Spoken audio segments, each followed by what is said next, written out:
And we're back with another episode. That we are. Today, we're going to talk about a few new movies that have come out. Yes.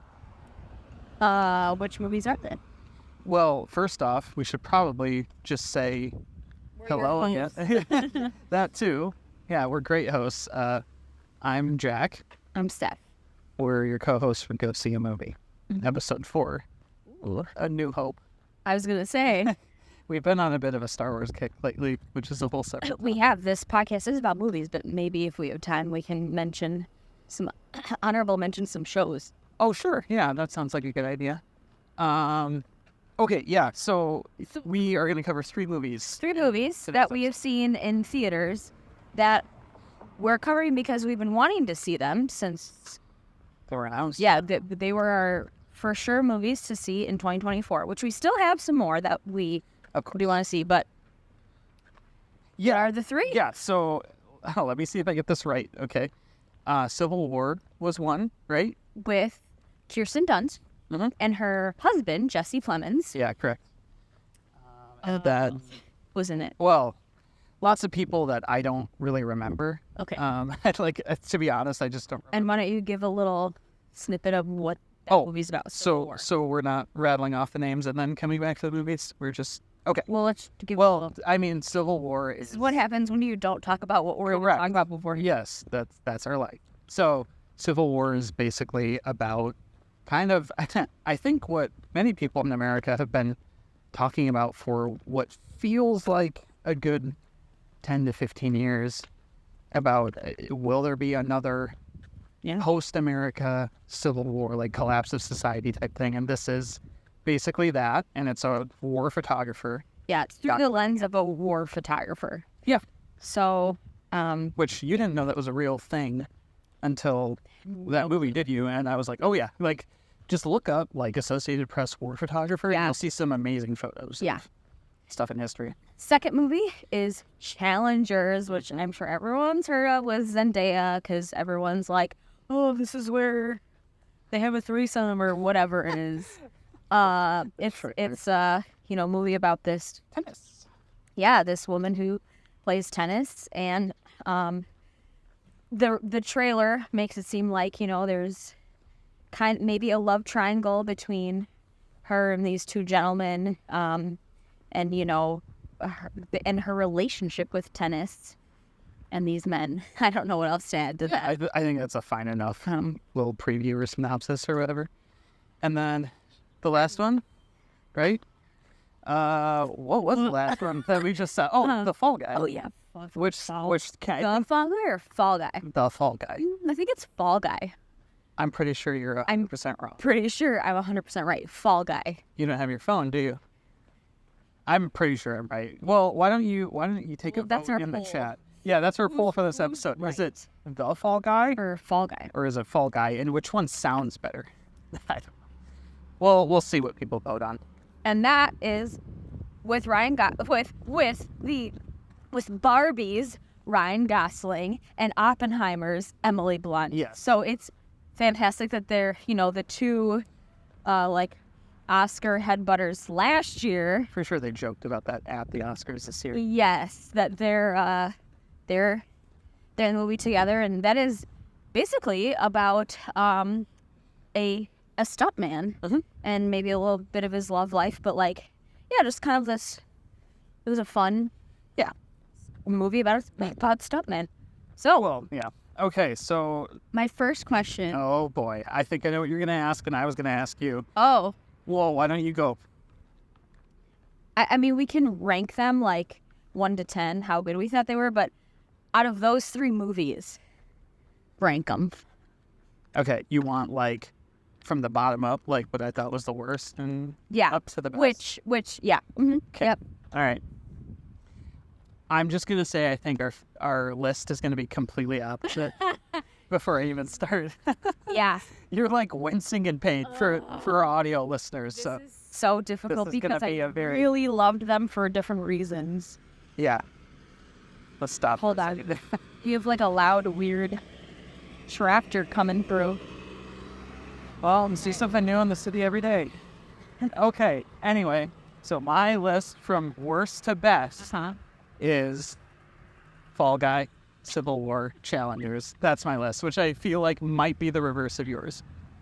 So your number one is Challengers. Yeah, correct. Your number two is Civil War. Correct. And Fall Guy is number three. Correct. That is my ranking. I will say I have this extreme difficulty with recency bias. You ask me anything and I'm always like, this is the best, and it's because I recently have seen it. Yeah. My gut is saying my number one is Fall Guy. I've also, again, come on, we're coming. The tractor's coming back. I've also, they're parking it here. Okay. Let's just keep going. I've also seen that most recently. Civil War would be number two, and then Challengers number three. Yep.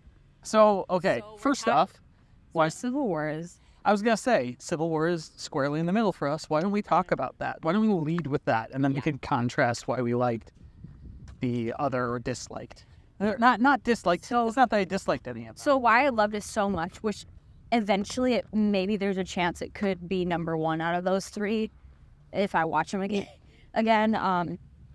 But for me, it was unlike anything I've ever seen before.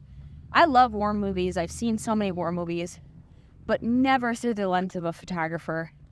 Also, one of my huge reasons why I loved it is because there was no explanation of how the Civil War kind of began, and I liked that. I loved that they didn't get into it. You and I both you don't like need to know. that. Right. It wasn't focused on the what is the reasoning? No, and it would have taken away from the emotion that the war photographer was going through. Yeah, I think I might have. I remember talking about it right after we saw it with each other, just kind of comparing and contrasting things we did and didn't like. And to be honest, I don't remember if at the time I really did like the fact that they didn't explain it, but I really do now, since I've had time to think on it. I'm not sure if I felt that way when I started, but I will say that they give you enough morsels for you to chew on, because there's enough undercurrent in the film that I think you can guess or surmise certain things without I think it's broad enough that you can read into it or whatever you want from your current political lens or current socioeconomic lens. Mm-hmm. But I do think there's little things like they talk about how many terms the president had. Yeah. They talk about, they don't. Oh, the guy from Parks and Rec is in it. The guy from Parks and Rec. He's the president. Nick Offerman. And I'm like, what? Yeah, he's been in a lot of stuff. He doesn't play a big part, though, for what it's worth. If anyone's like, oh, I want to see because of him, it's... I mean, he's in it. Yeah. But yeah, I mean, they don't go into... To be honest, I don't think they really go into what the motivation is for the group that is what the cause of the conflict was. And I think that's kind of smart to do. Yeah, it was better for the movie. Yeah. That they didn't get into it. Mm-hmm. They just really made it focused on the actual war-torn struggle. Yeah. And everything. And she is kind of bringing along this newbie. And that relationship is super fascinating too. I don't know. I can't think of what else to say about it other than I think it just was because I've never seen a movie about a war photographer specifically and the toll and the passion. I'm trying to think if I have, but I will say that I liked it a lot. I thought it was great, and I think there was a little bit of, which is probably partly what I think they were going for, sort of this emptiness that you feel at the end without spoiling what's going on, because you don't know a lot of what the conflict is. And maybe this was my issue, not that I wanted to know what the conflict was, but it does kind of, it's over really quick once they reach a resolution. Yep. So that's without getting into specifics. I think what I loved about it so much, I was really hyped up about it after I saw it. I remember that. Yeah, you were. I was. Yeah. So again, there's a chance it might creep up to number 1. I loved that I did not know how to feel. I remember sitting in my seat going like, I love this. Also, why do I love this? I don't know if I should love this. I'm really upset right now. Wow, this is exciting. And the entire point of art, like, is for you to just feel things. Give yourself permission to experience, like, all the emotions that a human can experience. There's such a wide range. And I think why I loved it so much was because throughout that movie, I was just really invested in the human experience, and I felt like I felt like I experienced a very wide array of emotions. Yeah. And that's what got to me. Is I remember like getting in the car and I was like, I didn't know how to feel. Yeah, and I loved that. I think they did a really good job, again, of towing that line, because, like, how do you tell a political story Yes. without painting one side as, like, good or bad? And it wasn't too political. Yeah. No. That was another reason why we loved it. But it quote-unquote was and wasn't political, except that I feel like it was smart enough to keep the low-hanging fruit at bay. Let me just say it that way. Yep. Because, like, the scene that everyone is probably aware of from the trailer Yes. is electric in the film. Yeah. It's really good. Yeah. But it's the what kind of American are you scene with Jesse Plemons. And we're not going to go into it, but I think that it's a very, very good way to sort of like poke at, again, like that's kind of I think it has the potential to be a low-hanging fruit scene. Yeah. But they do a really good job in focusing on the tension and just like the actual execution of the scenes, which I think the director, Alex Garland, he's great. Was his date?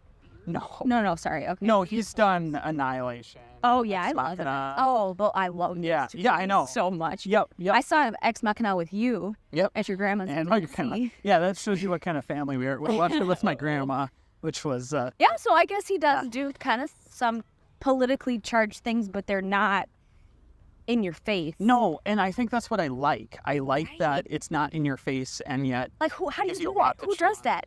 Who does things that are kind of politically charged, but they don't take sides?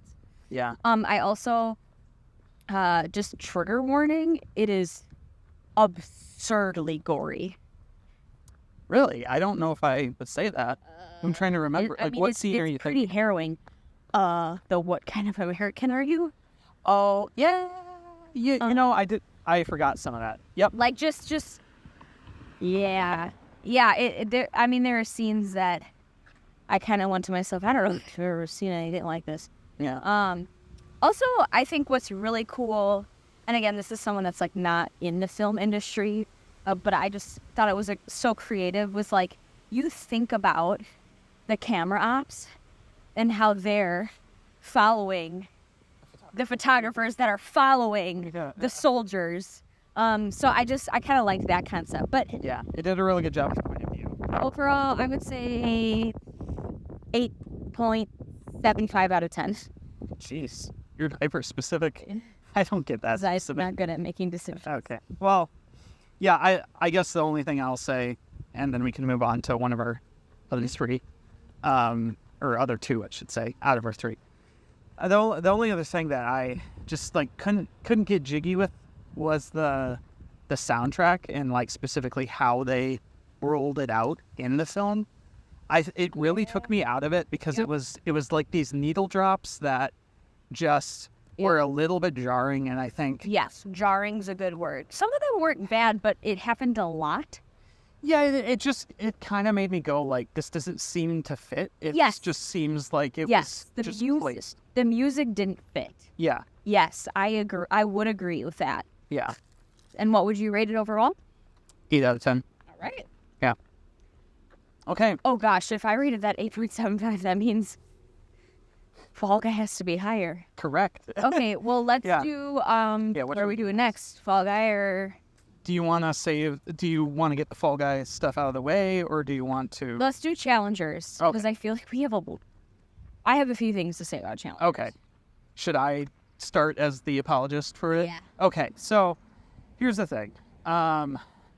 This is from, I forget his name, so I think it's Luca something. I forget how to pronounce his name. Italian filmmaker. He's done Call Me By Your Name and a few other, like, interesting films. But, so to be honest, I haven't seen a lot of his filmography, but just focusing on this, I thought it was incredibly arresting.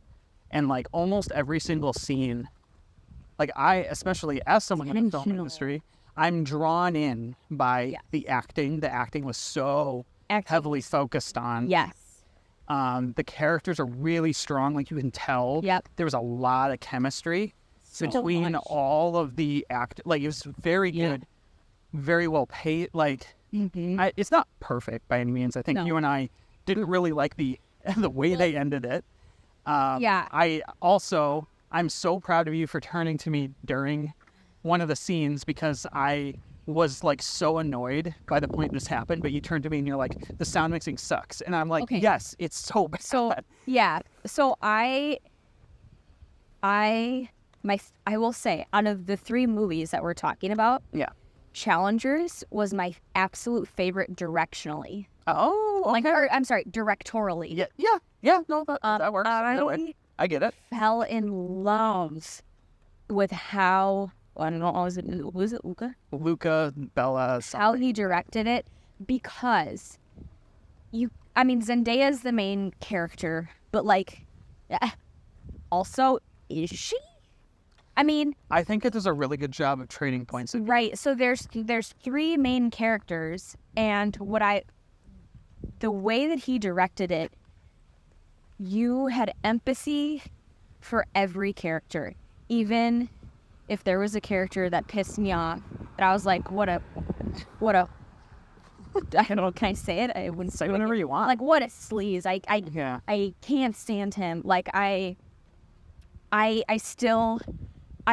understood what was going on kind of in their heads because of how he directed. So, I mean, like, the way, like, there was this one scene where her and one of the gentlemen, who was her husband, actually, like, they're having a really intense conversation, which also script-wise, like, it was harrowing.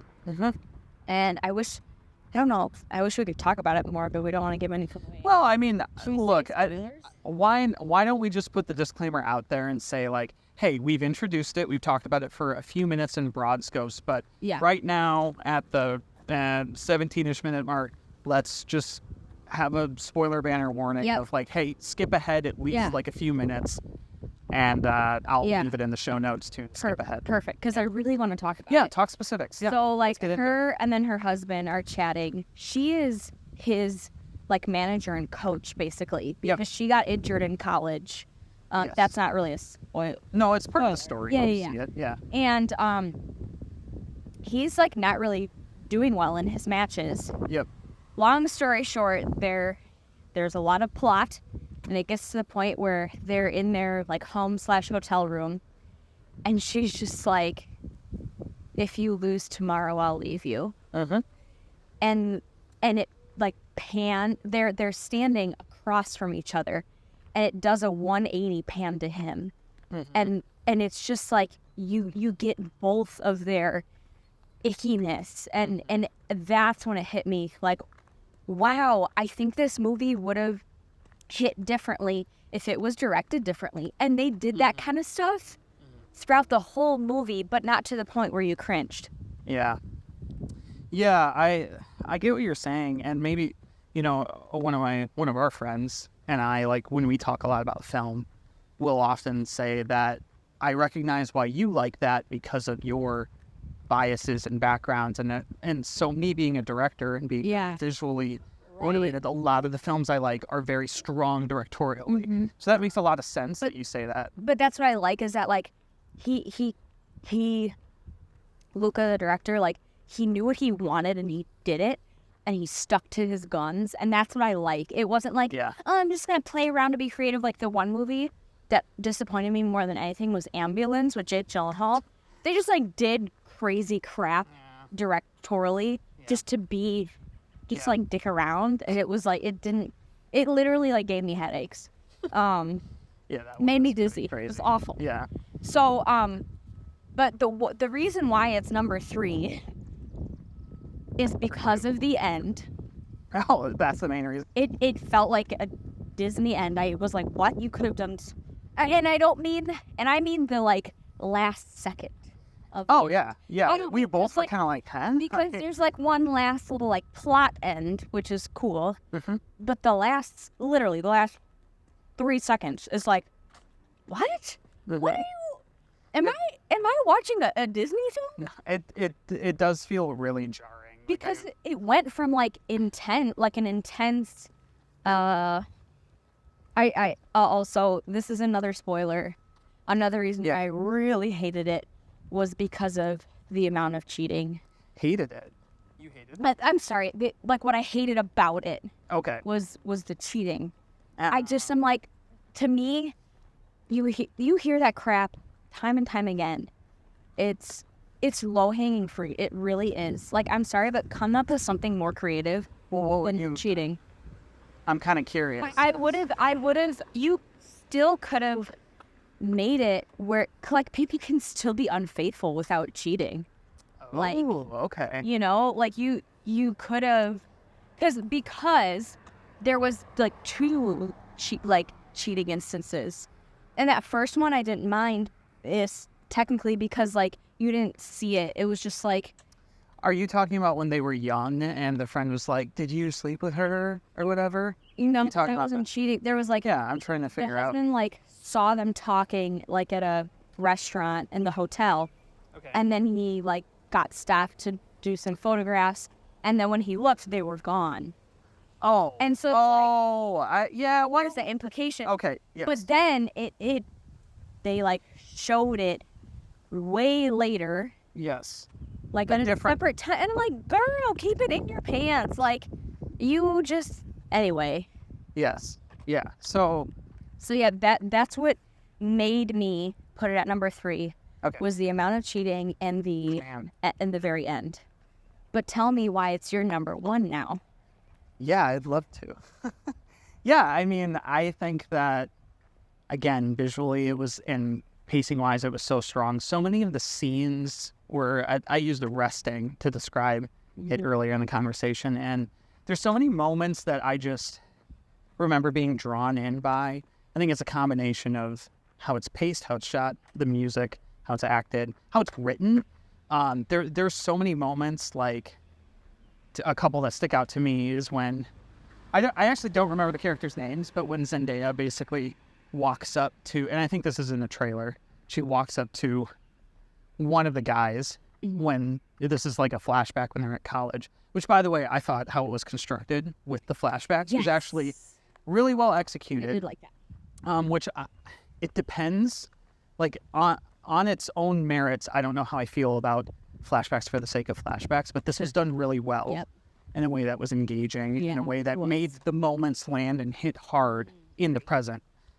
Because, like, I totally changed my opinion on the one guy who, like, you see him sleeping in his Jeep and he's got, like, a broken phone at the beginning of the film, and you're like, this guy's down on his luck. And then you find out what he does, like, earlier in the history of all of these 3 relationships. But anyway, as I was saying, Zendaya basically says in a flashback, she says, what makes you think I want someone in love with me? And the guy responds to her and says, don't you think you deserve it? And the way she looks, it, like, breaks my heart.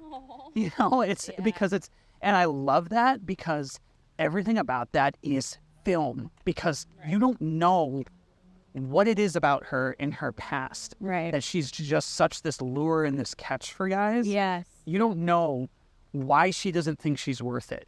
You don't know why she's so angry and why the one guy is like, but there's so much unsaid.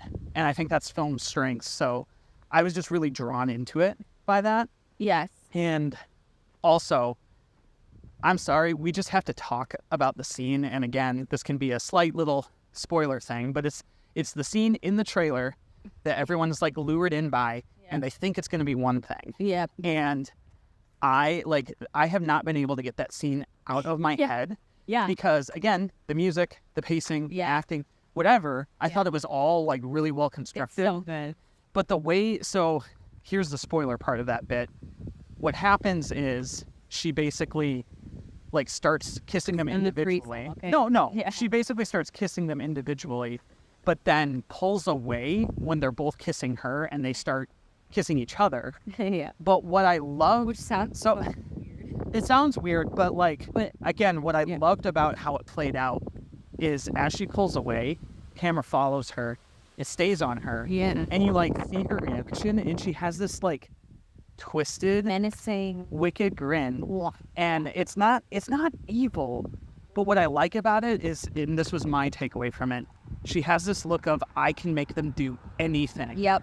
And that was the whole point of the scene, because I felt like I know what this movie's goal is. It's to show her manipulating these people and these people lying for her and what they want and these competing desires. So very Hitchcockian in a lot of ways, because you don't see a ton of like graphic nudity and you don't see a ton of like one thing that I loved about it was that there was no nudity. Well, I'm sorry. You do see a lot. I will say in one scene. I will say there was no sex, which was you see a lot of male nudity. I was gonna say we have a dear friend that may or may not listen to this that is all about equality for nude scenes. Right? Yes, and there were more nude men. There was way more nude men. Yes, nudity in men than there was like technically. I don't think you see Zendaya's full butt, do you?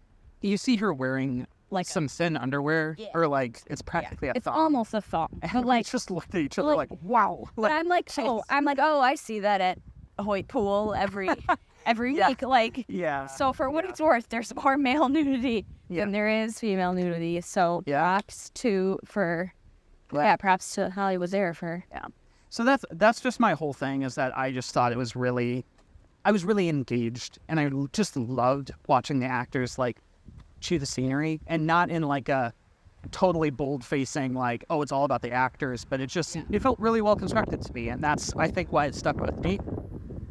Plus you can see some DNA of like, I think it's the I can't remember who the composers are, but they worked with Fincher a lot, and they worked on 9 Inch Nails too. Atticus Ross or something. No, that's one of the editors. Anyway, so I'd rate it 8 out of 10. Same. How about you? Yep. Oh, but that's your number one. Yeah, it doesn't have to be like, if you're having me break it down. Your other one was also wasn't 8 out of 10. Oh, okay, yes. Okay. But I think this one was slightly better. All right.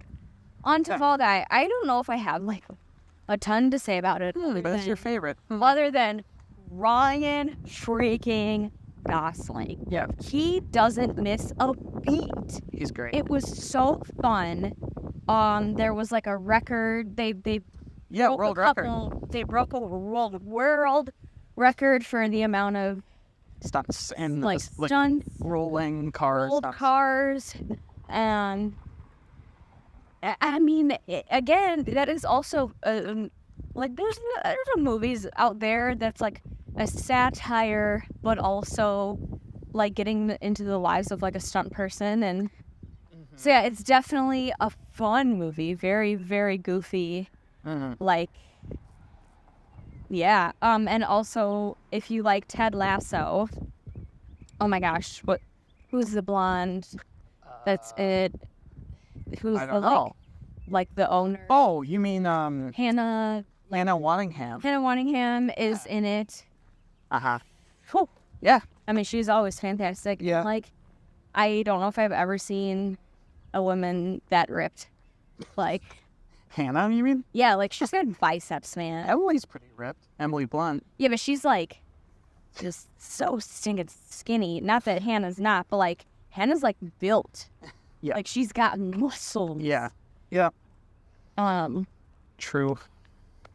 Such a fun movie. It was fun. Yeah. And you know, the sound mixing was great. Like the thing The thing that took me out of Challengers was that I was like in the theater, like, what is this? Yeah. This is some of the worst sound mixing I've ever heard. So yeah, very, very satirical, but I really have nothing more to say other than, and like it might sound silly just like gawking over Ryan Gosling because I know everyone's been doing it for years and years, but it's like, dude, his acting chops, they're so good. They're the best in the business. That scene where he was crying to the Taylor Swift song, yes, was so funny, but also like, you dude's felt legit, for him. Dude's legit crying. He's legit crying, and it was so. Even if he is faking it, you are like, oh. I mean, like you just believe, like you believe him. That's the thing. That's what's crazy. And I mean, I'm a big fan of his like 2010 era of filmmaking where he already got real dark and experimental. Yes, and you love his like Drive, The Place Beyond the Pond. Yeah, so good. But yeah. And so he brought a little bit of that out, but yeah, again, sometimes like last year, if you listen to any of our other podcasts, like we had a lot of fun movies that we saw. Yeah. And it was just nice to keep that ball rolling. Yeah. And you can have like fun movies. Yeah. That are amazing. And that's one of the reasons why I think Barbie, like, not to that know how upset we are that Barbie didn't win things. It won in our hearts. That's all. Yeah. It's like, I think people are scared to admit that fun movies can be better than the serious. Whoa. You know, like serious movies are important. Serious movies are important and they're wonderful, but like, don't tell me that Ryan like isn't acting as much as other people. Well, like you have to put on a character. Like being a comedian is just as much work as like being typecast in, Fincher movies.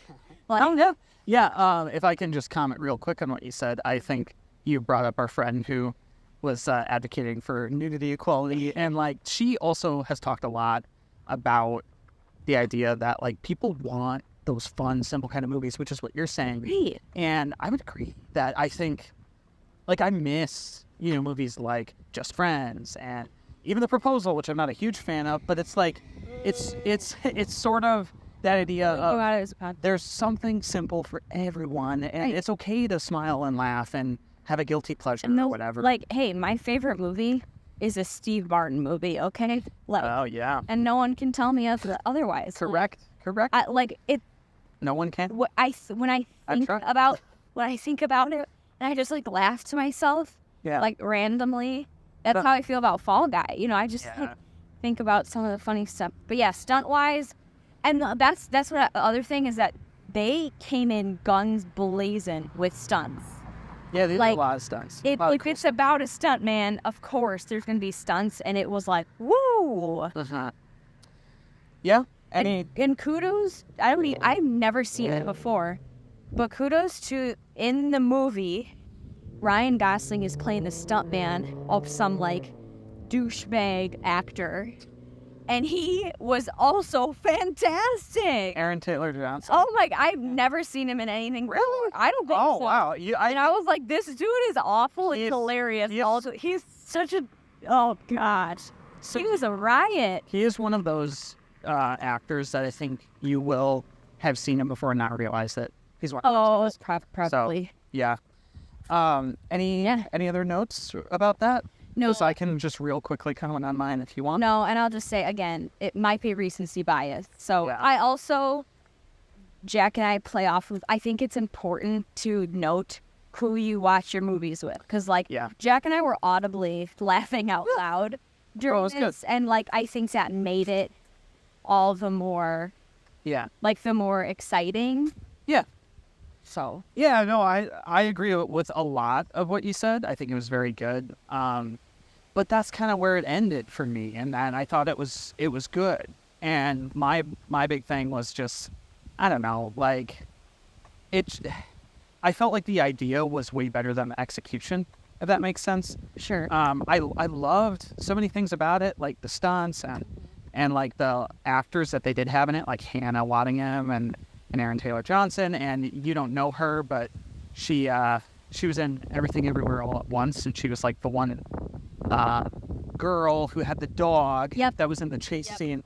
And she is delightful. She's those scenes are a lot of fun, but I don't know, something about it to me, it felt really weak from a script perspective, like specifically dialogue wise. I felt like I was watching so many of the actors just like ad-libbing. Yes. Yeah. That was and I was like, I could that see that. that has its time and place, but I also, and my big thing was you could see the entire plot from like Yeah, 5 we minutes. knew- Yeah. Like we literally leaned over and were like, so this is gonna, yep. And it's exactly what happened. We were like, we know who the bad guy is. Yeah. Now, granted, not the point, right? The movie's not trying to like surprise you or whatever, but it's Right. just, I don't know. I get. I just was expecting a little bit more.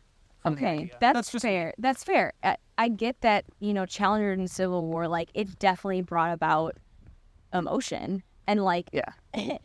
and Fall Guy, I'm telling you, it's Fall Guy, not it's not Fall Guy. Well, But Fall Guy, like, it didn't really bring about any emotion other than just, like, let's have some fun. yeah. Well, So, I get it.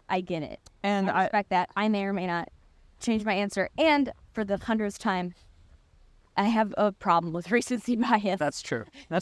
Well, it's totally fine for you to like it as like your favorite out of the 3 or favorite of the year or whatever. Except for the fact, like, my one that I don't have recency bias is time and time again, I will tell anyone and everyone, go watch the limited series Queen's Gambit on Netflix. Yeah. I've literally been telling Jay They need to pay you I've to been advertise. telling him to watch it. It's a limited series. Like, it's so easy to rip through. 8 hours. Adventure.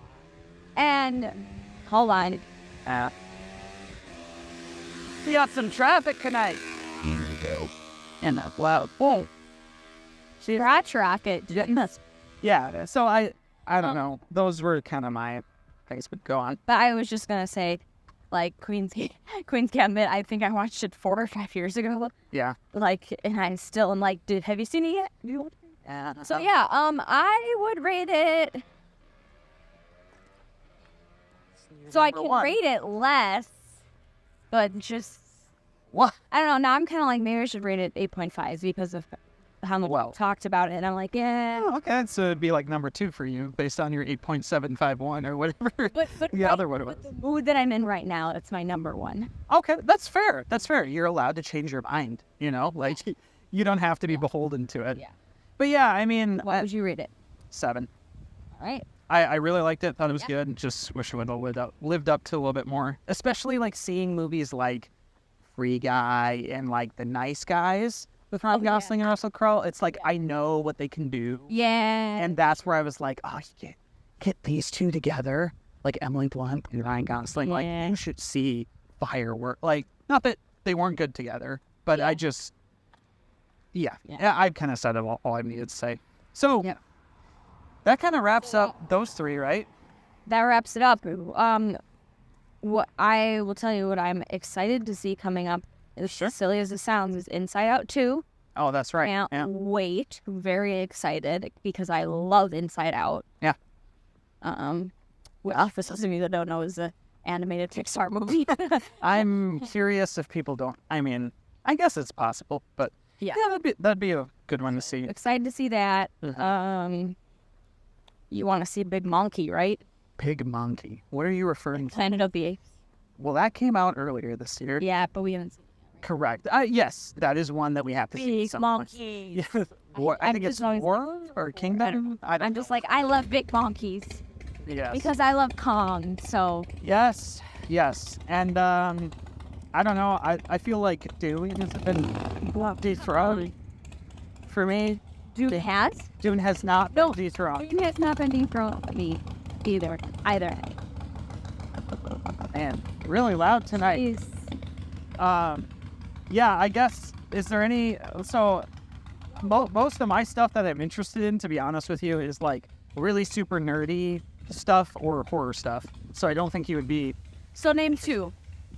2 that I'm interested in? Yeah. Okay, Nosferatu. I haven't seen the trailer, but it interests me.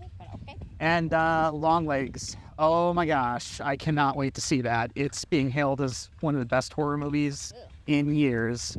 And I just can't wait. So. Well, sorry to disappoint, but we will not be talking about horror movies on this podcast. Yeah, that's true. So you will vicariously through me find out if I liked or didn't like a horror movie. Oh, I do want to see. Is it called Hitman on Netflix? Glenn Powell. Oh, yeah, yep. I think so. People are talking about like how sexual it was, Yeah. but which I'm for those of you that listen to past podcasts, like I'm not like the biggest fan of, but You're a big fan of talking about sex, but not about seeing it. Correct. That's pretty much you, right? Yes. I will always find a chance to talk about sex. I just don't want to see it on the screen. Yeah, that's true. But yeah, I am excited to see Glenn Powell. For those of you that aren't aware of him, he did that one with Sydney Sweeney. What was that called? Which you saw. Anything But You. Anything But You. Seems to fit into flick. the Fall Guy kind of vein of stuff where it's kind of fun and chick flicky. I didn't like it. You didn't like it, right? No, I haven't seen it. You just showed me the couple scenes, which I were like... It was subpar. Yeah. There were like 2 scenes that I was like, this is really funny, but I thought that it was going to be that mood the entire time. I think that was the same director who did... what was that? Justin Timberlake and... Oh, Friends with Benefits. Yeah. Was it? Which I had never seen until recently. Yeah, so then we ended up watching Friends with Benefits. And I was like, this script is amazing. For those of you that want a throwback. Yes. And it's not even like if you might categorize it as a chick flick, but like it is so funny. It's hilarious. Friends with Benefits with Mila Kunis. The script, and Justin Timberlake. the casting. It's so funny. Yeah. I haven't seen it in, I don't know, 10, 15 years. Probably. And it is great. I think it came out like 2011 or But anyway, Glenn Powell. Sorry. Oh, sorry, sir. Glenn Powell. He's in Anyone But You. What else was he in?